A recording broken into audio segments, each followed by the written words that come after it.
बिस्मिल्लाहिर्रहमानिर्रहीम। Dear students, अस्सलामु अलैकुम व रहमतुल्लाहि व बरकातुहू। मैं उम्मीद करता हूँ कि आप सब खैरियत से होंगे। आज की इस वीडियो में हम NMD cat unit dawn of modern physics का लेक्चर नंबर 2 स्टार्ट कर रहे हैं। डियर स्टूडेंट्स, आपको याद होगा लेक्चर नंबर 1 में हमने फोटॉन और फोटो इलेक्ट्रिक इफेक्ट को बड़ी डिटेल में डिस्कस किया था।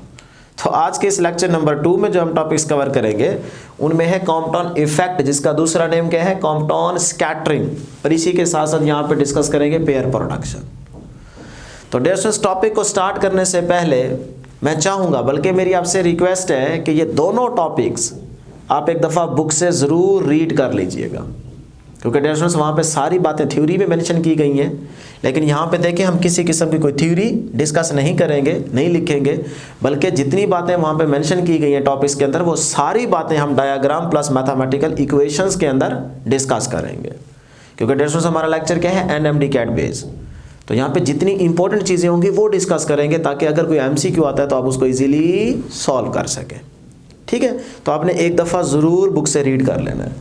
तो डियर स्टूडेंट्स, कॉम्पटन इफेक्ट, जिसका दूसरा नेम क्या है, कॉम्पटन स्कैटरिंग। तो स्कैटरिंग से आपको पता चल जाना चाहिए कि भाई स्कैटरिंग तो होती है पार्टिकल्स की। तो एक्सरेज क्या है, पार्टिकल्स। तो इसका मतलब एक्सरेज की स्कैटरिंग पढ़ने जा रहे हैं। तो फिर यही पॉइंट यहाँ पे पहले लिख लेते हैं, ताकि उसके बाद अगर मैं फोटॉन बोलूँ, चाहे बीम बोलूँ, चाहे रेडिएशन बोलूँ, चाहे एक्सरे बोलूँ, तो आपको पता चल जाना कि भाई एक्सरे का ही जिक्र किया जा रहा है। तो डियर स्टूडेंट्स, क्या करने जा रहे हैं हम स्कैटरिंग देखने जा रहे हैं, किसकी, एक्सरेज की। तो स्कैटरिंग, ठीक, ऑफ, हिंट के तौर पे पहले लिख देता हूं पार्टिकल्स, लेकिन हम यहां पे एक्सरेज का यूज करने जा रहे हैं। एक्सरेज यानी कि एक्सरेज के फोटॉन की बात करेंगे। ठीक है ना डियर स्टूडेंट्स, तो ये पहले पॉइंट क्लियर कर लें। अब जी कॉम्पटन इफेक्ट है क्या? तो अगर हम इसको सिंपल डिफाइन करना चाहें तो आप सिर्फ इतना याद रख सकते हैं कि ये एक ऐसा फेनोमिना है जिसमें फोटॉन की वेवलेंथ स्कैटरिंग के बाद इंक्रीज कर जाती है, बढ़ जाती है। तो इस फेनोमिना को कॉम्पटन इफेक्ट का नाम देते हैं। अब इसको यूं भी याद रख सकते हैं, क्योंकि फ्रीक्वेंसी का और वेवलेंथ का रिलेशन क्या होता है, इनवर्स। तो अब ये भी कह सकते हैं कि एक ऐसा फेनोमिना है जिसमें फोटॉन की फ्रीक्वेंसी स्कैटरिंग के बाद डिक्रीज कर जाती है, कम हो जाती है। यह फेनोमिना आपके पास क्या कहलाता है, कॉम्पटन इफेक्ट। तो मैंने यहाँ पे लिखना नहीं है, अगर आप लिखना चाहते हैं तो इसको वीडियो को पॉज करके लिख लें, लेकिन हम यहाँ पे इंपॉर्टेंट चीज़ें डिस्कस करेंगे, तो मैंने बोल ज़रूर दी है डेफिनेशन। अब जी ज़रूरी क्या है, कॉम्पटन इफेक्ट के लिए क्या चीज़ ज़रूरी है? तो डियर स्टूडेंट्स, ये बात हम लेक्चर नंबर 1 में डिस्कस कर चुके हैं। क्या ज़रूरी है? एनर्जी। ऐसी ना, एनर्जी की डिपेंडेंस बड़ी ज़रूरी है, फोटो इलेक्ट्रिक इफेक्ट के लिए भी, कॉम्पटन इफेक्ट में भी और पेयर प्रोडक्शन में भी। तो ये तीनों आपको MCQs हमने बताए थे। तो वही चीज़ पहले हम यहाँ पे लिख लेते हैं, क्या कि भाई फोटॉन की जो एनर्जी है ना डियर स्टूडेंट्स, फोटॉन की एनर्जी ये क्या होनी चाहिए, ग्रेटर होनी चाहिए। डियर स्टूडेंट्स, क्या होनी चाहिए, ग्रेटर 0.51 मेगा इलेक्ट्रॉन वोल्ट से। ठीक, और डियर स्टूडेंट्स ये लेस होनी चाहिए, है ना, लेस होनी चाहिए 1.02 मेगा इलेक्ट्रॉन वोल्ट से। ठीक है जी। अब डियर स्टूडेंट्स, यहाँ पे देखें डायग्राम में हमने ना तो कोई डिटेक्टर यूज़ किया है और ना ही पीछे वाली स्टोरी आपको बता रहे हैं कि किस तरह से एक्सरे को स्लिट का यूज़ करके एक बीम में लेके आएंगे एक ही डायरेक्शन में, फिर इस तरह से फोटॉन आएंगे। ये हमने सारी चीज़ें यहाँ पे डिस्कस नहीं करनी, जस्ट हमने इंपॉर्टेंट चीज़ों को डिस्कस करना है। तो आप सिंपल ये समझे कि भाई ये एक्सरे का फोटॉन आ रहा है, सिर्फ एक को डिस्कस करेंगे तो आपको सारी तरतीब समझ आ जाएगी। ठीक है ना, तो ये देखें जी एक्सरेज। तो ये मैं लिख देता हूँ कि ये एक एक्सरे का फोटॉन है, फोटॉन। ठीक है, अब ये फोटॉन जा रहा है एक्स एक्सिस के अलॉन्ग। तो एक्स एक्सिस के इस जगह यानी कि टारगेट पे क्या रखा हुआ है, एक इलेक्ट्रॉन इसके रास्ते में। तो ये फोटॉन क्या करेगा, इससे जाके कोलाइड करेगा, इसको हिट करेगा। अब अगरचे इलेक्ट्रॉन हुआ टाइटली बाउंड, तो हो सकता है, मैं अपनी तरफ से कह रहा हूं, हो सकता है वो स्कैटर्ड ही ना हो, तो फिर ये फोटॉन किधर जाएगा, पीछे, है ना। तो इसका मतलब पहली चीज जो इंपॉर्टेंट है ना वो क्या है, वो जरा याद रख ले कि ये जो आपका टारगेट है ना, टारगेट, इस टारगेट पे इलेक्ट्रॉन्स लूजली बाउंड होने चाहिए ताकि फोटॉन आके हिट करे और ये इलेक्ट्रॉन स्कैटर्ड हो जाए और फोटॉन भी स्कैटर्ड हो जाए। तो फिर जो आम तौर पे हम जो टारगेट यहाँ पे यूज़ करते हैं वो ग्रेफाइट का यूज़ करते हैं। तो ग्रेफाइट का अगर टारगेट लेंगे तो उसमें इलेक्ट्रॉन्स लूजली बाउंड होते हैं, ठीक है, इसको लिख ले फटाफट। तो लूजली बाउंड होंगे, फोटॉन आके इससे हिट करेगा तो इलेक्ट्रॉन को फोटॉन मोमेंटम भी ट्रांसफर करेगा, एनर्जी भी ट्रांसफर करेगा, तो इलेक्ट्रॉन एक खास एंगल पे क्या हो जाएगा, स्कैटर्ड। और इसी तरह फोटॉन बाकी एनर्जी के साथ भी एक खास एंगल पे क्या हो जाएगा, स्कैटर्ड हो जाएगा। तो अब हमने क्या कहा था कि भाई स्कैटर्ड फोटॉन की वेवलेंथ बढ़ जाती है, ऐसे ही है ना। अगर वेवलेंथ बढ़ जाएगी तो फ्रीक्वेंसी कम हो जाएगी। तो वो सारी बातें हम यहाँ पे अभी लिखने लग गए हैं। तो फिर से एक दफ़ा रिपीट कर देता हूँ कि जब ये इनिशियली फोटॉन एक्स एक्सिस के अलॉन्ग मूव कर रहा है तो इसका मतलब इसके पास कुछ ना कुछ क्या है, एनर्जी।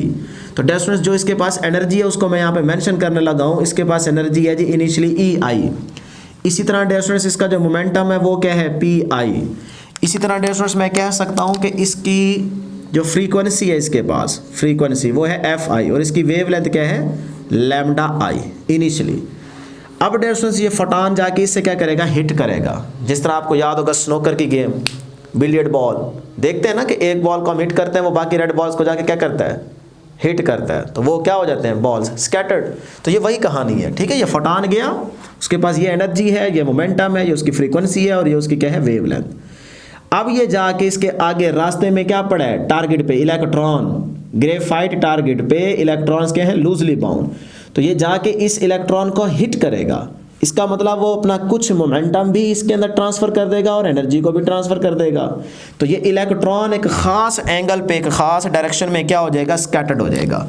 तो जिस एंगल पे ये स्कैटर्ड होगा उसको हम लेट कर लेते हैं कि वो एंगल क्या है, फाई। क्लियर। इसी तरह बाकी एनर्जी के साथ फोटॉन क्या हो गया, वो भी एक खास एंगल पे स्कैटर्ड हो गया। तो इस एंगल को हम नाम देते हैं dear students, let's suppose theta. तो थीटा एंगल पे क्या हो गया, स्कैटर्ड हो गया। तो अब फोटॉन स्कैटरिंग के बाद, फोटॉन की जो वेवलेंथ है स्कैटरिंग के बाद वो क्या हो जाती है, बढ़ जाती है, बता चुका हूँ। तो फिर मैं यहाँ पे लिख सकता हूँ कि भाई फोटॉन की स्कैटरिंग के बाद वेवलेंथ, देखें ऐसे क्या है, स्कैटरिंग, तो स्कैटरिंग वेवलेंथ क्या हो जाती है, बढ़ जाती है। स्कैटरिंग वेवलेंथ बढ़ जाती है। अब डियर स्टूडेंट्स, अगर स्कैटरिंग वेवलेंथ बढ़ जाती है तो फिर फ्रीक्वेंसी पे क्या फ़र्क पड़ेगा, इसी तरह एनर्जी पे क्या फ़र्क पड़ेगा, मोमेंटम पे क्या फ़र्क पड़ेगा, वो सारी बातें यहाँ पे लिखता हूँ। तो इसीलिए पहले यहाँ पे एक चीज़ ये देख लें कि भाई इसका जो मोमेंटम होगा वो क्या होगा, पी एस। इसी तरह जो एनर्जी होगी वो क्या होगी, ई एस। इसी तरह जो फ्रीक्वेंसी होगी वो क्या होगी, एफ एस। ठीक है जी। अब यही चीज़ें हम यहाँ पे लिखते हैं ताकि हमें रिलेशन का पता चल जाए, क्योंकि ये एमसीक्यू बन के आ सकता है। तो डियर स्टूडेंट्स, फिर मैं लिखता हूँ कि देखें स्कैटरिंग वेवलेंथ बढ़ गई है ना, इसका मतलब वो इनिशियल से क्या होगी, ज़्यादा। तो फिर लिख सकता हूँ कि लैम्डा एस ग्रेटर होगा लैम्डा आई से, पहली बात। दूसरी डियर स्टूडेंट्स, लैम्डा का फ्रीक्वेंसी के साथ रिलेशन कैसे होता है, इनवर्स। तो फिर मैं लिख सकता हूँ कि फ्रीक्वेंसी जो है वो स्कैटरिंग फ्रीक्वेंसी लेस होगी इनिशियल से, ठीक। अब फ्रीक्वेंसी का एनर्जी के साथ रिलेशन क्या होता है, डायरेक्ट। तो फिर मैं लिख सकता हूँ कि एनर्जी जो है ई एस वो भी क्या होगी, लेस होगी ई आई से, ठीक है ना। और मोमेंटम का वो भी डायरेक्ट, तो इसका मतलब पी एस जो है वो भी लेस होगा पी आई से, ठीक है। तो ये एक लाइन आप याद रख लेंगे तो ये आपके पास डायरेक्ट रिलेशन आ जाएगा, जो कि एमसीक्यू के तौर पे आपसे पूछा जा सकता है। अब डियर स्टूडेंट्स, जरा गौर करें, फ्रीक्वेंसी और वेवलेंथ का रिलेशन क्या है, इनवर्स। तो अगर मैं ये इक्वेशन देखूं, V is equal to F into lambda, तो इसका मतलब यहाँ से मुझे नज़र आ रहा है कि भाई फ्रीक्वेंसी और वेवलेंथ का रिलेशन क्या है, इनवर्स। मतलब फ्रीक्वेंसी कम तो वेवलेंथ ज़्यादा। तो ये तो तब पॉसिबल है ना, ये तो तब पॉसिबल है जब वेलोसिटी क्या रहे, कांस्टेंट। क्या रहे, कांस्टेंट, तभी तो ऐसा पॉसिबल होगा ना। तो इसका मतलब फिर आपको एक और पॉइंट मिल गया क्या, कि Vs जो है वो बराबर होगा Vi के। स्पीड चेंज नहीं होगी, वेलोसिटी सेम रहेगी। ठीक है, अब जैसे इसको हम क्लोज करते हैं इस बात को, और वो सिर्फ आप इतना रिलेशन याद रख लें कि एनर्जी जो है, एनर्जी ये डायरेक्टली प्रोपोर्शनल है डियर स्टूडेंट्स किसके, फ्रीक्वेंसी के, और फ्रीक्वेंसी इनवर्सली प्रोपोर्शनल है डियर स्टूडेंट्स किसके, वेवलेंथ के। ठीक है ना, तो ये आप रिलेशन याद रख लें, आपको एमसीक्यूज में हेल्प करेगा। लो जी डियर स्टूडेंट्स, अब हम बात करते हैं कि भाई जो स्कैटरिंग फोटोन की वेवलेंथ है उसको कैलकुलेट करना हो तो कैसे करें, उसका पता लगाना है हमें। देखें ना, हम ये लैम्डा एस कैलकुलेट करना चाहते हैं, तो इसको कैसे कैलकुलेट करेंगे, तो इसके लिए आपको पढ़ना पड़ेगा कॉम्पटन शिफ्ट, यानी कि कॉम्पटन ने बेसिकली जो मैथमेटिकल इक्वेशन दी है उससे आप इस लैम्डा एस को कैलकुलेट कर सकते हैं। तो अब आपको मैथमेटिकल इक्वेशन प्रूव करने की जरूरत नहीं है, आप एफएससी में करके आए बैठे हैं, सिर्फ यहाँ पे हम उसका मैथमेटिकल रिलेशन यूज़ करेंगे। तो देखें जी, ये आपके पास कॉम्पटन शिफ्ट क्या होता है, डेल लैम्डा, और डेल लैम्डा का मतलब क्या है वो ज़रा यहाँ पे देख लें। Del lambda is equal to final minus initial, तो ये बन गया lambda S minus lambda I. Clear है। अब ये जो कॉम्पटन शिफ्ट है ना, इसकी मैथमेटिकल इक्वेशन क्या है, इसका बाकायदा प्रूफ भी हो जाएगा, यहीं से प्रूफ हो जाएगा डायग्राम से, लेकिन डियर स्टूडेंट्स वो आपका टॉपिक नहीं है, आप जस्ट यहाँ पे एनएमडी के पॉइंट ऑफ व्यू से मैथमेटिकल इक्वेशन का यूज़ करेंगे। और वैसे ये एफएससी में भी प्रूफ हम नहीं करवाते क्योंकि आपकी बुक में प्रूफ है ही नहीं। हाँ, अगर इसका प्रूफ देखना हो तो फिर आपको थोड़ा सा हायर क्लासेज में आना पड़ता है। ठीक है, बीएससी में इसका प्रूफ आपको मिल जाता है, लेकिन हम इंशाल्लाह आपको एफएससी के लेक्चर में इसका प्रूफ करवाएंगे। तो फिलहाल आप यहाँ पे देखें जी, हमारे पास जो कॉम्पटन ने रिलेशन दिया कॉम्पटन शिफ्ट का, वो है dear students del lambda is equal to H over M naught C into 1 minus cos into theta. ये वो इक्वेशन है, इक्वेशन नंबर ए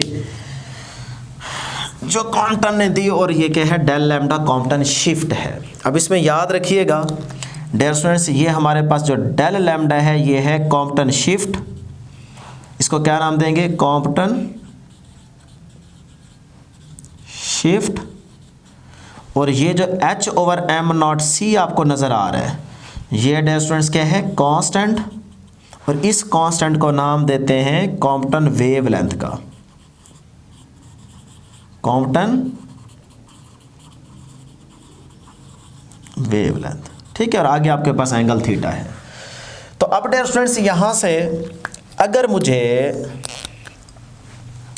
इस h ओवर एम नॉट सी, यानी कि ये जो हमारे पास h ओवर एम नॉट सी है, अच्छा बल्कि हाँ पहले हम क्या कर रहे थे, स्कैटरिंग वेवलेंथ को कैलकुलेट करना चाह रहे थे। तो अब ये डेल लैम्डा की वैल्यू यहाँ पे पुट करें तो हमें लैम्डा एस मिल जाएगा, तो ये लैम्डा आई माइनस क्या है, उस साइड पे क्या हो जाएगा, प्लस। तो फिर इसका मतलब मैं कह सकता हूँ कि मेरे पास लैम्डा एस को कैलकुलेट करने का जो फार्मूला होगा वो क्या होगा, lambda S is equal to lambda I plus H over M naught C into 1 minus cos of theta. लो जी, आपके पास रिलेशन होगा अगर आप स्कैटरिंग वेवलेंथ को कैलकुलेट करना चाहते हैं तो। अब इसी तरह डियर स्टूडेंट्स, अगर आपको वेवलेंथ चाहिए तो ये रिलेशन, हाँ अगर आपको फ्रीक्वेंसी चाहिए, फ्रीक्वेंसी, तो फिर क्या करेंगे, तो डियर स्टूडेंट्स फिर आप जानते हैं C is equal to F into lambda. यहाँ से डियर स्टूडेंट्स आप लैम्डा को कैलकुलेट करें तो लैम्डा आता है जी C ओवर एफ के इक्वल। अब इसका मतलब जहाँ पे लैम्डा दिखेगा वहाँ पे C ओवर एफ लिखा जा सकता है, तो इस इक्वेशन के अंदर लिख देंगे। ठीक है, कैसे लिखेंगे ज़रा देख ले। लैम्डा एस है तो इसका मतलब C over F S is equal to, lambda I है तो इसका मतलब C ओवर एफ आई, ठीक है ना, plus H over M naught C into 1 minus cos of theta. लो जी, ये रिलेशन बन जाएगा। अब डेट्स ज़रा गौर करें, इधर भी सी है, इधर सी है और इधर सी है। हम क्या करेंगे, हम पूरी इक्वेशन में सी से डिवाइड, सी को डिवाइड कर देंगे, ठीक है। अब देखें ज़रा गौर करें, सी से मैं क्या करने लगा हूँ, डिवाइड करने लगा हूँ इसी इक्वेशन के अंदर। तो ये इधर भी सी से डिवाइड, इधर भी सी से डिवाइड, इधर भी सी से डिवाइड, तो ये क्या हो जाएगा, सी का स्क्वायर।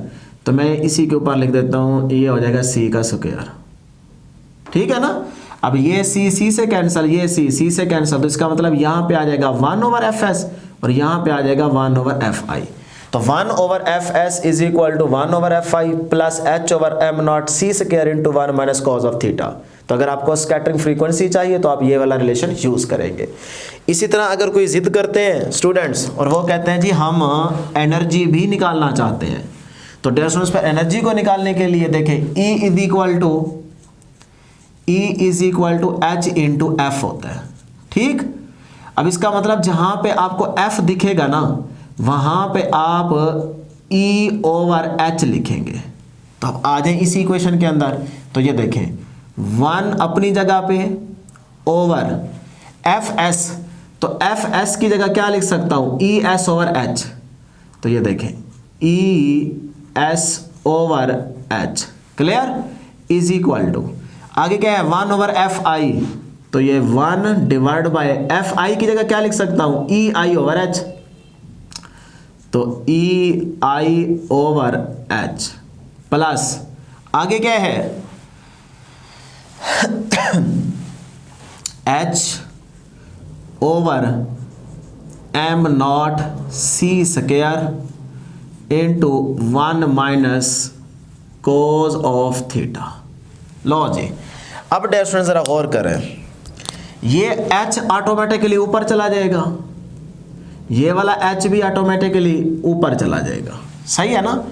तब इसका मतलब पूरी इक्वेशन में यहाँ पे भी h है, यहाँ पे भी h है, यहाँ पे भी h है। तो हम क्या करेंगे, फिर से h से डिवाइड कर देंगे, तो पूरी इक्वेशन को h से डिवाइड कर देंगे। तो जब आप h से डिवाइड करेंगे तो h से कैंसिल, यहाँ से आपको मिलेगा 1 ओवर ई एस, यहाँ h से कैंसिल, तो इसका मतलब 1 ओवर ई आई, और यहाँ h से कैंसिल हो जाएगा, तो ये आपके पास सिर्फ यहाँ पे क्या बच जाएगा, 1 बच जाएगा। बात मेरी समझ आई कि नहीं आई? तो इसको बैठ के आप कर सकते हैं, तो ये रिलेशन आ जाएगा 1 over E S is equal to 1 over E I plus 1 over M naught C square into 1 minus cos of theta. Clear है जी। तो ये आपके पास इस तरह के रिलेशंस आ जाएंगे, जो चीज़ आपको फाइंड आउट करनी हो आप इजीली कर सकते हैं। अब डियर स्टूडेंट्स, ये जो हमारे पास कांस्टेंट है ना, यानी कि Compton wavelength h over M naught C, ये बेसिकली कांस्टेंट है जिसका नाम क्या है, कॉम्पटन वेवलेंथ। इसकी अगर हमें वैल्यू कैलकुलेट करनी हो तो कैसे करेंगे, क्योंकि इसकी वैल्यू एमसीक्यूज में पूछी जा सकती है। तो वो मैं यहाँ पे मेंशन करने लगा हूँ, वैल्यू ऑफ कॉम्पटन वेवलेंथ। तो देखें जी, h ओवर एम नॉट सी, ऐसे ही ना, हाँ। तो अब डियर स्टूडेंट्स यहाँ पे आपको पता है h की value 6.63 multiply 10 raise to power minus का 34 डिवाइडेड बाय एम नॉट, ठीक है ना। यानी कि इलेक्ट्रॉन जब रेस्ट पे है तो उसका मैस क्या है, तो वो है जी हमारे पास 9.1 multiply 10 raise to power minus का 31 और मल्टीप्लाई सी यूनिवर्सल कांस्टेंट है, तो 3 multiply 10 raise to power 8 metre पर सेकेंड। तो डियर स्टूडेंट्स आप इसको सॉल्व करेंगे तो आपके पास आंसर आता है जी 2.43 multiply 10 raise to power minus का 12 मीटर, ठीक है। h over M naught C का मतलब क्या है, कॉम्पटन वेवलेंथ, और वेवलेंथ का यूनिट क्या होता है, मीटर। तो ये आपके पास वैल्यू आ गई है। डियर स्टूडेंट्स ये याद रखिएगा, बहुत इंपॉर्टेंट वैल्यू है h over M naught C की। हाँ, अगर आपके पास वैल्यू में 10 रेज टू पावर माइनस 12 ना हो तो हम ये बात जानते हैं कि 10 रेज टू पावर माइनस का जो 12 है इसका मतलब क्या है, pico. 1 pico is equal to 10 raise to power minus 12। तो फिर वो आपको पास यूनिट जो देगा ऑप्शन में वो क्या देगा, पीको मीटर के देगा। तो ये भी आप याद रख लें, फिर आप पीको मीटर की ऑप्शन भी देख सकते हैं, बल्कि यहाँ पे लिख लें 1 pico is equal to 10 raise to power minus का 12, ठीक है जी। तो अब डियर स्टूडेंट्स बस टॉपिक एंड होने वाला है। जैसे आपके पास ये रिलेशन आ चुके हैं तो अब आपसे यहाँ पे बहुत सारे एमसीक्यूज बन सकते हैं और वो है एंगल्स के। देखें इस इक्वेशन में आप एंगल पुट करते जाए और आपके पास कॉम्पटन शिफ्ट की वैल्यूज आती जाएगी तो आपसे पूछी जा सकती हैं। देखें सबसे पहले when theta is equal to 0, जब थीटा क्या होगा डियर स्टूडेंट्स 0 डिग्री, तो फिर देखें क्या होगा। देखें जी अगर मैं यहाँ पे थीटा 0 पुट करूं तो cos 0 1 हो जाएगा, 1 माइनस 1 क्या हो जाएगा 0। तो 0 को किसी भी चीज़ से मल्टीप्लाई करेंगे तो आंसर सारा 0 हो जाए। तो इसका मतलब जब आपके पास एंगल क्या होगा 0, तो कॉम्पटन शिफ्ट किसके इक्वल आता है, तो कॉम्पटन शिफ्ट आता है डियर स्टूडेंट्स 0 के इक्वल। ठीक है, when theta is equal to 0 तो फिर कॉम्पटन शिफ्ट जो है ये आता है 0 के इक्वल। क्लियर है ना। अच्छा उसके बाद जब थीटा क्या होगा, जब थीटा होगा डियर स्टूडेंट्स 90, ठीक है 90, फिर क्या होगा, तो अब यहाँ पे 90 पुट करेंगे, cos 90 क्या हो जाएगा 0, तो 1 माइनस 0 आंसर 1 रहेगा। 1 को h over M naught C के साथ मल्टीप्लाई करेंगे तो h ओवर एम नॉट सी ही रहेगा। तो इसका मतलब कॉम्पटन शिफ्ट किसके इक्वल आएगा, h over M naught C के इक्वल आएगा। तो मैं यहाँ पे लिख देता हूँ कि कॉम्पटन शिफ्ट जो है इस एंगल पे वो डियर स्टूडेंट्स बराबर आता है, सिर्फ लैम्डा कह सकता हूँ ना, क्योंकि h ओवर एम नॉट सी क्या है कॉम्पटन वेवलेंथ, तो वो लैम्डा होगा। तो आपकी मर्जी है जो मर्जी आप कहना चाहें, h over M naught C के इक्वल होगा। तो आपसे पूछा जा सकता है कि कॉम्पटन शिफ्ट जो है वो कॉम्पटन वेवलेंथ के इक्वल कब होगा, किस एंगल पे होगा। तो कॉम्पटन शिफ्ट देखें कॉम्पटन वेवलेंथ के इक्वल तब है जब एंगल क्या है 90। ठीक है, इसको याद रखिएगा।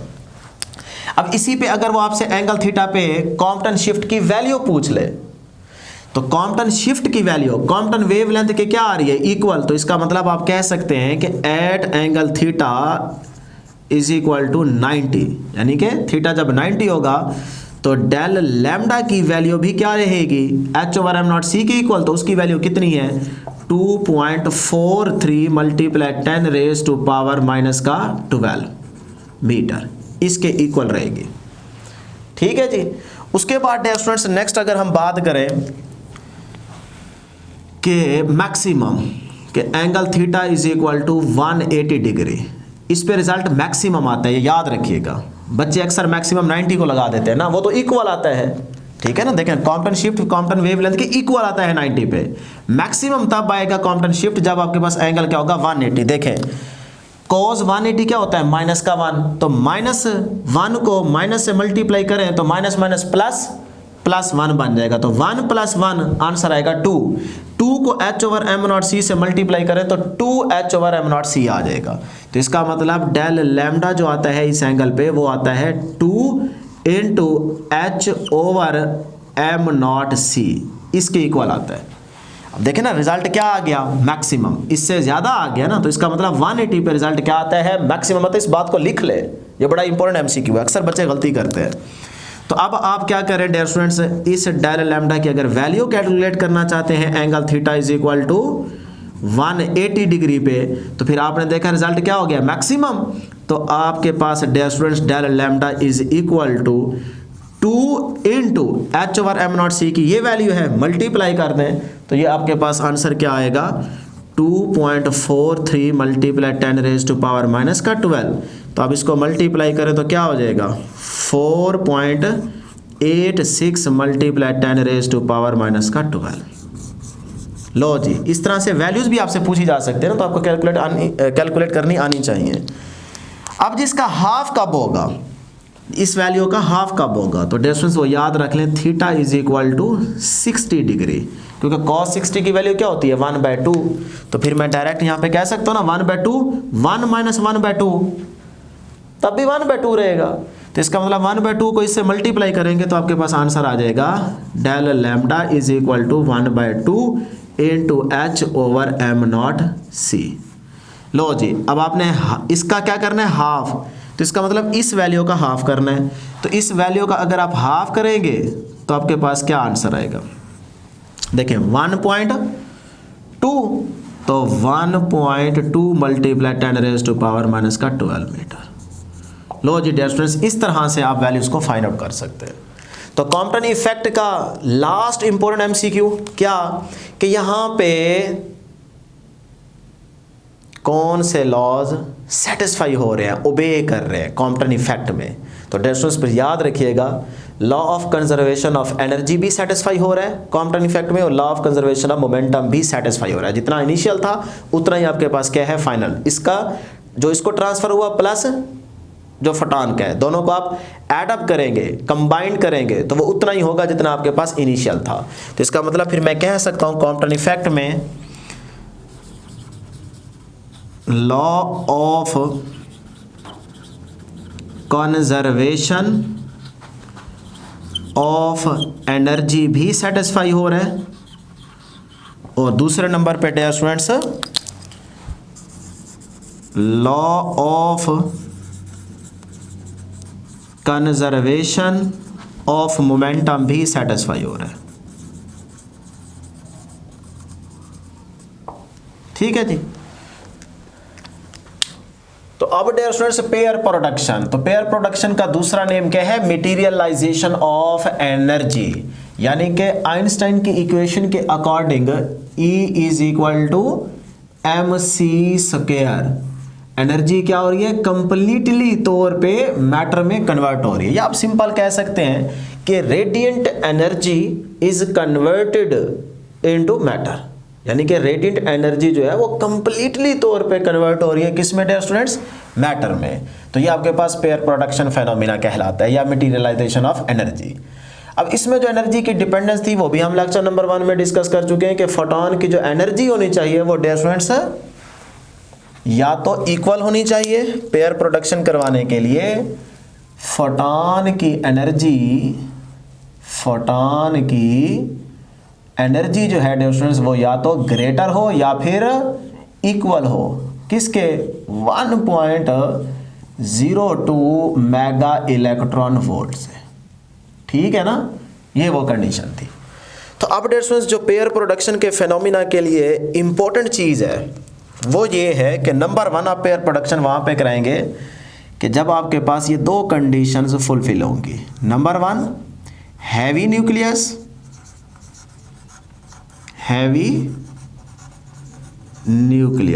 और नंबर 2 इलेक्ट्रिक फील्ड का मौजूद होना भी ज़रूरी है। वहाँ पे आप पेयर प्रोडक्शन करवाएंगे। ये दो बातें बहुत इंपॉर्टेंट है, ये नहीं भूलनी। ठीक है। अब डियर स्टूडेंट्स हम सपोज करते हैं कि ये हमारे पास एक हैवी न्यूक्लियस है। पेयर प्रोडक्शन के लिए दो कंडीशंस है ना, तो नंबर 1 ये आपके पास क्या आ गया जी, हैवी न्यूक्लियस आ गया, ये हम यहाँ पे सपोज कर लेते हैं। उसके बाद क्या है नंबर 2 इलेक्ट्रिक फील्ड। तो ये हमारे पास डियर स्टूडेंट्स इलेक्ट्रिक फील्ड है कि ये पॉजिटिव प्लेट, और ये डियर स्टूडेंट्स हमारे पास क्या है, नेगेटिव। अब देखें इलेक्ट्रिक फील्ड भी आ गया और हैवी न्यूक्लियस भी आ गया, तो अब आप पेयर प्रोडक्शन करवा सकते हैं। तो उसके लिए डियर स्टूडेंट्स आपके पास फोटॉन की एनर्जी या तो ग्रेटर होनी चाहिए या उसके इक्वल होनी चाहिए। तो सपोज करते हैं ये हमारे पास फोटॉन है, ये डियर स्टूडेंट्स हमारे पास क्या है, फोटॉन। अब उसी तरह इसकी एनर्जी जो होगी उसको आप लिख सकते हैं E is equal to H into F. यही है ना फोटॉन की energy, E is equal to H into F initially, और अगर आप इसके साथ I लिख दें तो कोई फर्क नहीं पड़ता। लो जी, इसी तरह इसका मोमेंटम, इसकी वेवलेंथ, वो सारी बातें आप वहाँ पे डिस्कस करके आ रहे हैं। तो फिलहाल यहाँ पे देखते हैं। अब डियर स्टूडेंट्स ये देखें हैवी न्यूक्लियस, तो जैसे ही ये फोटॉन जाएगा तब इसका मतलब ये आगे जो हैवी न्यूक्लियस है ये इस फोटॉन को रोकने की कोशिश करेगा। तो इसीलिए ये फोटॉन अपना न्यूक्लियस क्या करेगा, हल्का सा टिल्ट हिलेगा ऐसे, यानी कि फोटॉन आ रहा है, ये मैं फील करवा रहा हूँ सिर्फ। अब जैसे ही फोटॉन आ रहा होगा ये न्यूक्लियस, हैवी न्यूक्लियस उसको रोकने की कोशिश करेगा। अब है तो हैवी, ये नहीं कि उठ के इधर आ जाएगा कि चलो भाई मैं आ गया हूँ, फोटॉन आके दिखा, ना ना ना ना, हल्का सा टिल्ट होगा तो इसको रोकने की कोशिश करेगा। ठीक है। तो जैसे ही फोटॉन यहाँ पे पहुंचा इसने उसको रोकने की कोशिश की, ये मैं फील करवा रहा हूँ इसीलिए लफ्ज़ बोल रहा हूँ, रोकने की कोशिश की। तो ये जो फोटॉन है ये स्प्लिट अप हो जाएगा, टूट जाएगा, ब्रेक हो जाएगा। एक इलेक्ट्रॉन जिसका नाम क्या है, पार्टिकल, और दूसरा anti particle means positron. Positron क्या है, इलेक्ट्रॉन का एंटी पार्टिकल है। तो फिर इसका मतलब देखें, इलेक्ट्रिक फील्ड मौजूद है और हैवी न्यूक्लियस भी मौजूद है, दोनों कंडीशंस लग गई, फोटॉन आया। वो अच्छा बुक में लिखा हुआ है विसिनिटी ऑफ न्यूक्लियस, यानी कि न्यूक्लियस के आसपास से फोटॉन को गुजरना चाहिए। पहली कंडीशन इलेक्ट्रिक फील्ड, और दूसरी क्या लिखा हुआ है बुक में, विसिनिटी ऑफ न्यूक्लियस, यानी कि न्यूक्लियस के आसपास से कहीं से गुजरना चाहिए फोटॉन को। तो देख सकते हैं उसके आसपास से ही गुजर रहा है, ठीक। तो अब ये उसको रोकने की कोशिश करेगा, वो स्प्लिट अप हो जाएगा। इलेक्ट्रॉन में यानी कि पार्टिकल इसको बोल सकते हैं, और इसको क्या बोल सकते हैं, एंटी पार्टिकल। एंटी पार्टिकल का मतलब वही है पॉजिट्रॉन, ठीक। अब डियर स्टूडेंट्स, ये आपके पास इलेक्ट्रॉन भी आ गया, पॉजिट्रॉन भी आ गया। अब ये दोनों क्या करेंगे, अपोजिट डायरेक्शन में मूव करेंगे। देखें ना, एनर्जी कन्वर्ट होगी कंप्लीटली तौर पे किस में, मैटर में। तब इलेक्ट्रॉन और पॉजिट्रॉन दोनों एक दूसरे से अपोजिट डायरेक्शन में मूव करेंगे। क्यों डियर स्टूडेंट्स, देखें, हालांकि इन पे तो अपोजिट चार्ज, इनको तो अट्रैक्ट करना चाहिए ना, अट्रैक्ट कर जाएंगे तो फिर तो इसका मतलब क्या है कि दोबारा एनर्जी, मटेरियलाइजेशन ऑफ एनर्जी। तो अब हमने क्या करना है, इलेक्ट्रिक फील्ड इसी तो ली है, अगर ये हटा देंगे ये दोबारा मिल जाएंगे। तो अब इलेक्ट्रिक फील्ड है तो इसका मतलब इलेक्ट्रॉन अट्रैक्ट होगा पॉजिटिव प्लेट की तरफ, तो इसीलिए इसकी डायरेक्शन क्या है, अपवर्ड। और पॉजिट्रॉन है पॉजिटिव, तो इसका मतलब वो नेगेटिव प्लेट की तरफ अट्रैक्ट होगा, तो इसीलिए इन दोनों की डायरेक्शन क्या आ गई, अपोजिट आ गई, ठीक है। तो फिर डियर स्टूडेंट्स, यहाँ पे मैं ये बात मेंशन कर सकता हूँ कि भी अब जो इस पार्टिकल की यानी कि इलेक्ट्रॉन की रेस्ट मास एनर्जी होगी, वो किसके इक्वल होगी, वो होगी dear students E is equal to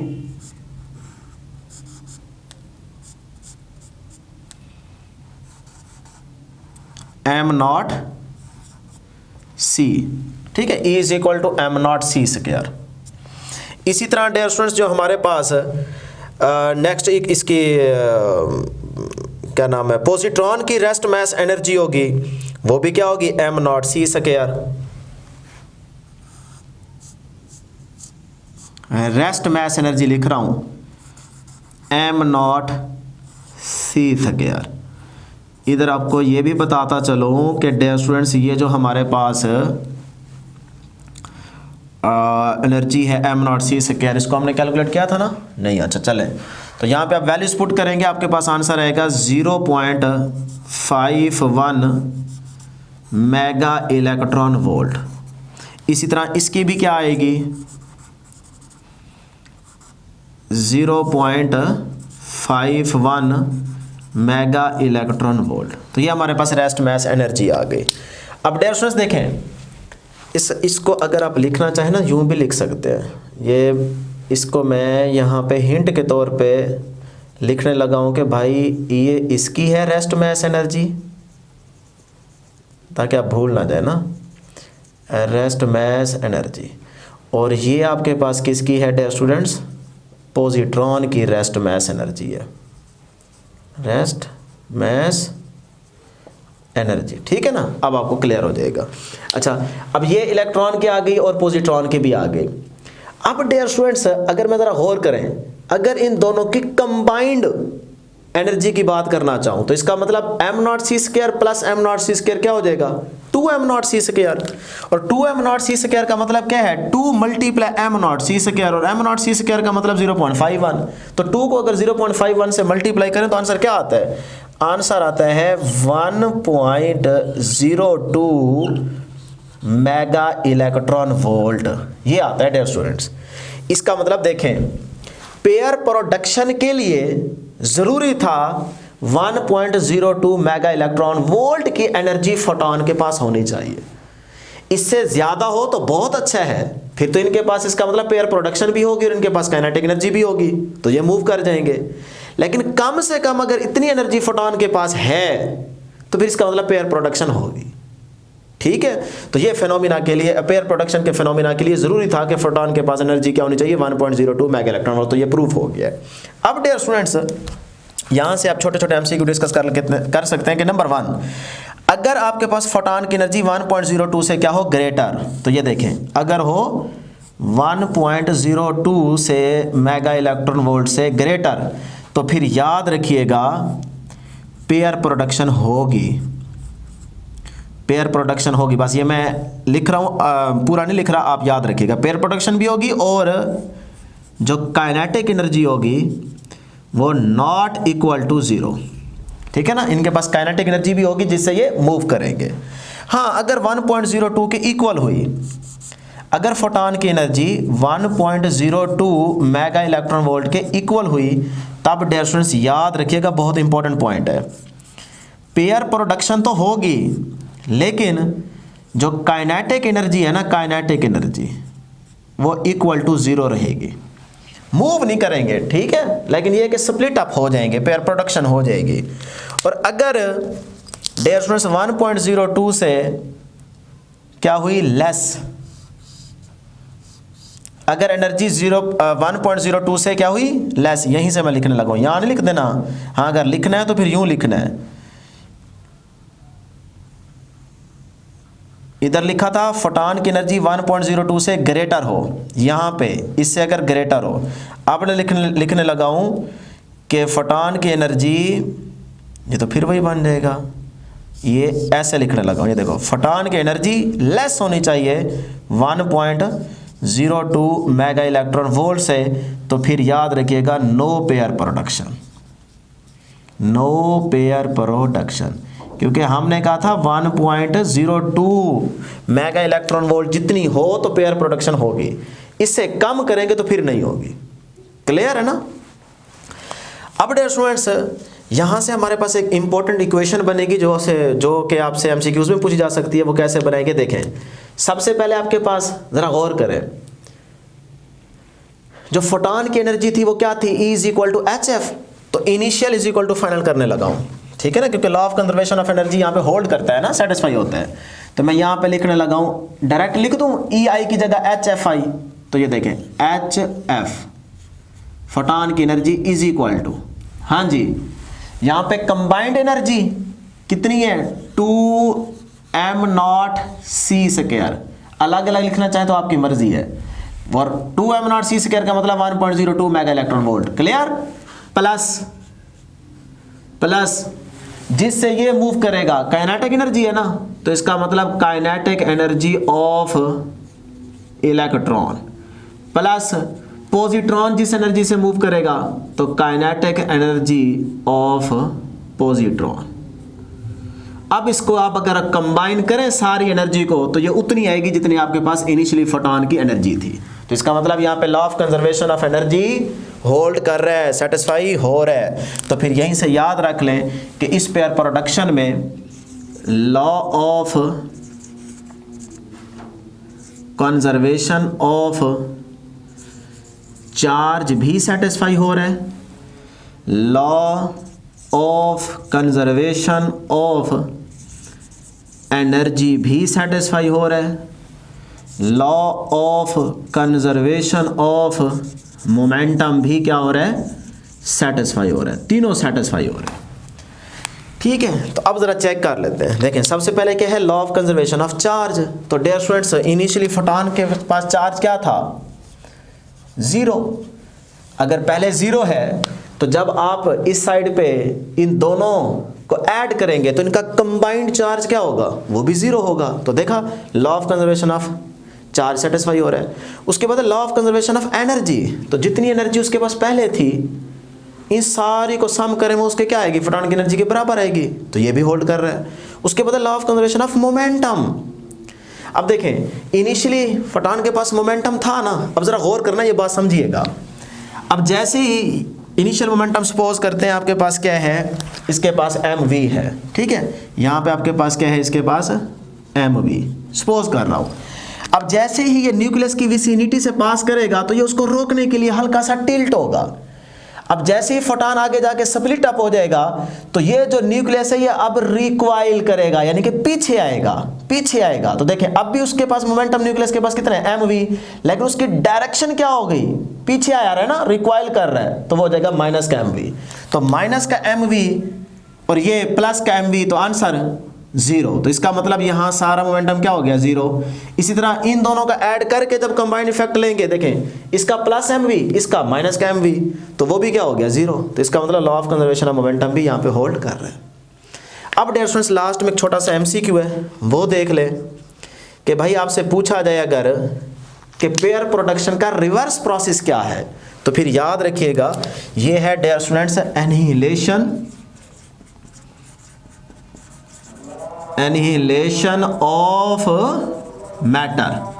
ये पेयर प्रोडक्शन का रिवर्स प्रोसेस है। मतलब कि अब देखें ना वहां पे क्या है, इलेक्ट्रॉन और ये क्या है, पॉजिट्रॉन। अब जब ये इधर आएगा और ये इधर जाएगा, इसका मतलब यहां पे डियर स्टूडेंट्स आपको पोटेंशियल देने की जरूरत, यानी कि इनको एक्सेलरेट करवाने की जरूरत नहीं है, कोई आपको पोटेंशियल देने की जरूरत नहीं है। क्यों? क्योंकि यहां पे देखिए आपको इलेक्ट्रिक फील्ड हटा देना चाहिए। जैसे ही यहां से इलेक्ट्रिक फील्ड हटाएंगे तो ये दोनों एक दूसरे की तरफ अट्रैक्ट होंगे, क्योंकि अपोजिट चार्ज है।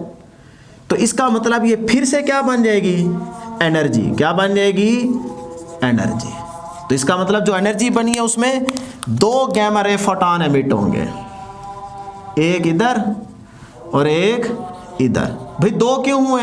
क्योंकि यहां पे मोमेंटम को कंजर्व रखना है, तो इसलिए 2 जो गैमा रे फोटॉन है वो एमिट होंगे। ठीक है ना। तो इस तरह डियर स्टूडेंट्स जो पेयर प्रोडक्शन का रिवर्स प्रोसेस है वो आपके पास क्या है, एनिहिलेशन ऑफ मैटर। यानी कि आप फील्ड हटाएं, रिमूव करें, दोनों पे अपोजिट चार्ज है, तो यहाँ पे इनको एक्सेलरेट करवाने की जरूरत ही नहीं है, खुद एक दूसरे की तरफ अट्रैक्ट होंगे, वो दोबारा मिलकर क्या बन जाएगी, एनर्जी बन जाएगी। तो ये प्रोसेस पेयर प्रोडक्शन का क्या है, उलट है, रिवर्स है। तो ये थी डियर स्टूडेंट्स हमारे पास आज की डिस्कशन। उम्मीद करते हैं कि आपको ज़रूर समझ आई होगी।